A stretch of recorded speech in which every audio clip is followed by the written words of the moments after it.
Okay, may buntag na ay nagpadala na ako, no? Shoes. Dili naman niya ipamention kay tungod. Siguro para lang po sa ano. Ano ko kabalon sa iyang rason nga nung dili niya ipamention. Pero thank you kayo. Kabalo na ka kung kinsa ka. Thank you. At tanaw na to kung unsa gining brand. And then, unsa po ang quality ani. Okay? Mo ni siya. Rigorare. Mo ni yang brand. Rigorare. Okay? So, mo ni ang shoes. Okay? Sa ako pang tanaw is gaan na gid siya daan. And then, gwapo ang iyang quality. Gwapo yung mga materials. No? Kung gusto mo mag-order siguro pwede mo PM na ako para ma-contact nato ang gapang baligyan. Gaan kayo. Salamat kayo sa paghatag sa ako no. Nga isa ko sa mag-promote sa imuhang negosyo. Gaan gid kayo siya. And then gwapo gid ang materials niya. Materials niya daan gwapo. Kung mo order mo, PM lang sa ako and then mo niyang brand. Okay? Thank you kayo, kabalo na ka. Dili naman mo ipamention ni mga ngalan kay tungod. Napo kay mga rason siguro.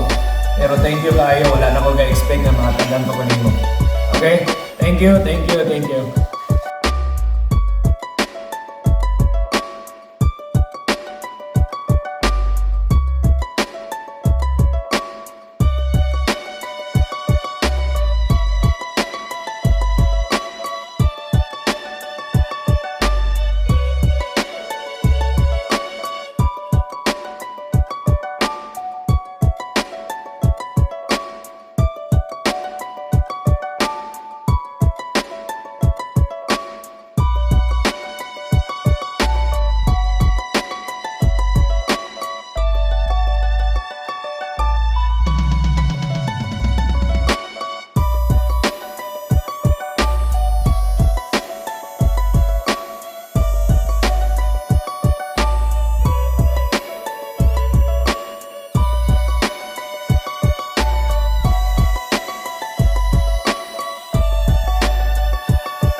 Sound check.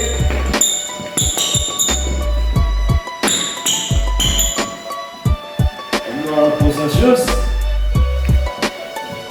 Thank you. Kung kinsa to'y gusto mo order, PM lang. Gwapo siya. Rigorare shoes. Gan. Mura na po mga anta. Thank you.